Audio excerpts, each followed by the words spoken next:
আমার অনেক ভালো লাগতেছে যে আমি 120 টাকায় চাকরি পেলাম। আমার বাবা মার অনেক স্বপ্ন ছিল যে আমাকে নিয়ে যে আমি ডিফেন্সে চাকরি জব করব। আমার বাবা একজন কৃষক, উনি অনেক স্বপ্ন নিয়ে আমাকে মাঠে পাঠিয়েছিল যে তুমি এগুলোয় অংশগ্রহণ করো, দেখো নিজের যোগ্যতায় কী করতে পারো।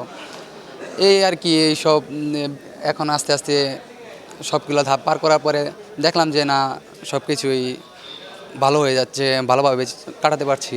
এখন লাস্ট মুহূর্ত এসে আমি দেখতে পেলাম না, সব কিছু আর্লি হয়ে গেল, সবই ভালো লাগলো আমার। আমার ফ্যামিলি একটা দরিদ্র পরিবার, মানে আমার বাবা একজন কৃষক আর আমার মাও নেই। আর এই কারণে মানে আমি এখানে আসছি নিজের মেধা এবং যোগ্যতার মাধ্যমে আমি এখানে আসলে যোগ্য হয়েছি একটু। আমি পুলিশে মূলত দেশের সেবা এবং দেশের মানুষের জন্য সেবা, পাশাপাশি আমি আমার বাবার পাশে দাঁড়াতে চাই, এই জন্যই আর কি। আমার বাবা মা মূলত ছোটবেলায় আলাদা হয়ে গেছিল, দেন আমার মা একা হাতে আমাদের মানুষ করছে। আমি আমার নানুর কাছে থাকছি, আমার মা ঢাকায় থাকছে। তিনি ছোটোখাটো একটা জব করে আমাদের দুই বোনকে দেখছে। তো এখন একটা এমন একটা পর্যায়ে এসেছিলো যে আমার আম্মু আর চালাইতে পারতেছিল না, যে আমার এখন তারে হেল্প করা উচিত। তো এখন আমি অনেকভাবে চেষ্টা করছি কেমনে আমার মাকে একটু হেল্প করা যায়, আমার আম্মুকে কেমনে একটু রেস্ট দেওয়া যায়, যেহেতু এখন তার 14 বছর জব করার পরে তার এখন শরীরের অবস্থা তেমন একটা ভালো না। তো আমি অনেক জায়গায় চেষ্টা করছি। আমার রিসেন্ট অ্যাডমিশন জার্নি ছিল, কিন্তু আমি কোথাও চান্স না পাওয়ার কারণে আর হতাশ হয়ে পড়ছিলাম যে এখন আমার কী করা উচিত, কী করলে আমি আমার মাকে একটু হেল্প করতে পারবো। তো আমার মনে হলো আমার আম্মু আবার ছোটোবেলা থেকে চাইছিল যে আমি ডিফেন্সে যাই, কারণ এটা খুব আর্লি একটা জব পাওয়া যায়। আর আম্মু বিশ্বাস করতো যে আমি এটা পারবো। তো আম্মু বললো তুমি ট্রাই করো, দেখো কি হয়। পরে আমি আম্মুর উপর বিশ্বাস করে, নিজের উপর বিশ্বাস করে আসলাম। এখন ট্রাই করলাম, এটাই আমার সর্বপ্রথম মাঠ ছিল। তো অনেক আত্মবিশ্বাসের সাথে আসছি। সবাই বলতো যে হবে না হবে না, এইভাবে হয় না, মেয়েদের চাকরি তো আরও হয় না, অনেক টাকা লাগে এই সেই। তো আমি বলছি যে দেখা যাক আমি নিজের যোগ্যতা কী পারি। কিন্তু আমার খুব ইচ্ছা ছিল যে আমি ইউনিভার্সিটি পড়বো, কিন্তু আমার আম্মুর অবস্থা দেখে আমি আর বুঝতে পারতেছিলাম না যে আমার কী করা উচিত। আমি আমার নিজের ইচ্ছা কোনো গুরুত্ব দিই না, সব কিছু আমার আম্মুর জন্য। আমার আম্মু আমার জীবনে একটা হিরো টাইপের ছিল, তো আমি চাইছি তাকে সুখ দিতে, আমি এটাই চাই। তো এখন আম্মুকে জানাইছি, আম্মু অনেক খুশি হয়েছে। আমার বাবা হচ্ছে একজন মাছ বিক্রেতা। সে হচ্ছে আমাদের যমুনা সেতু বাজারে মাছ বিক্রি করে। আমরা হচ্ছে 3 ভাই 4 বোন। আমরা হচ্ছে একদম দরিদ্র ফ্যামিলি থেকে আমি এসেছি, আমি সবার ছোট।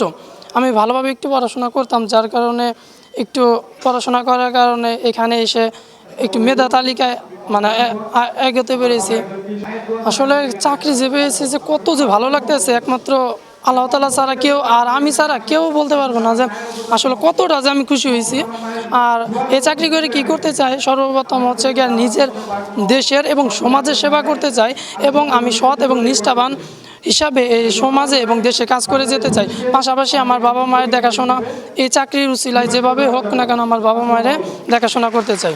আজকে আমরা যে প্রাথমিকভাবে যে টিআরসি যেটা বলে আপনার নির্বাচিত হয়েছে, তাদের নাম ডিক্লেয়ার করেছি। যে চূড়ান্তভাবে আমরা 68 জনকে নির্বাচিত করেছি। যে প্রাথমিকভাবে আপনার এটা প্রায় 3900 জনের মতো অনলাইনে আবেদন করেছিল।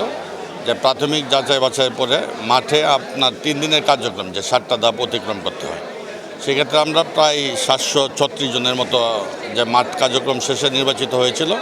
পরবর্তীতে তাদেরকে আমরা রিটার্ন পরীক্ষা নিই। রিটার্ন পরীক্ষা নেওয়ার পরে আমরা খাতাগুলি চলে যায়, আপনারা জানেন কোর্ট করে খাতা আমাদের পুলিশ হেডকোয়ার্টার্সে চলে যায়। পুলিশ হেডকোয়ার্টার্সে মূল্যায়নের পরে আমরা আবার এটা ডিকোড করে রেজাল্ট দিই। সেই কার্যক্রম আজকে সম্পন্ন করেছি। 734 জনের মধ্যে আপনার লিখিত পরীক্ষায় উত্তীর্ণ হয়েছে 149 জন। 149 জনের আমরা ভাইভা নিয়েছি। চূড়ান্তভাবে আমরা 68 জনকে নির্বাচিত করেছি। এর মধ্যে 63 জন আপনার পুরুষ আর 5 জন নারী রয়েছে। আর এর মধ্যে আবার একজন উপজাতি ছেলে রয়েছে। তা আমরা এই প্রক্রিয়াটা সম্পন্ন করতে যে প্রায় 2 মাসের অধিক সময় লেগেছে। আর আমাদের যে উদ্দেশ্য ছিল, আমাদের যে বর্তমান সরকার এবং আমাদের বর্তমান স্বরাষ্ট্রমন্ত্রী মহোদয় আইজিপি স্যারের নির্দেশনা, যে সম্পূর্ণ নিরপেক্ষভাবে মেধার ভিত্তিতে যেন কোনো অনৈতিক পন্থা কেউ অবলম্বন না করতে পারে, যে এইভাবে যেন আমরা নিয়োগ কার্যক্রমটা সম্পন্ন করতে। তা আপনারা দেখেছেন, কথা বলেছেন যারা প্রাথমিকভাবে নির্বাচিত হয়েছে তাদের সাথে, যে সরকারি যে ফি ছিল সেটাই শুধু তাদের লেগেছে। বাকি যে আপনার যে সঠিকভাবে এবং অনৈতিক যে কোনো কার্যক্রম যেন না হয়, যে আমরা আমাদের যেদিন থেকে আপনার আবেদন হয়েছিল, আমাদের জেলা গোয়েন্দা বলেন, ডিএসবি বলেন, আমরা কিন্তু সব জায়গায় কিন্তু আমাদের মনিটরিং ছিল যে দালাল অথবা প্রতারক চক্র রয়েছে কিনা, যে এইরকম কোনো সুযোগ সুবিধা নিচ্ছে কিনা। তো এইরকম কোনো কিছু আমাদের নজরে আসে না। যে ইনশাল্লাহ আমরা একটা শতভাগ স্বচ্ছতার মধ্যে এই টাঙ্গাইল জেলা যে প্রাথমিকভাবে যে নির্বাচিত করতে পেরেছি।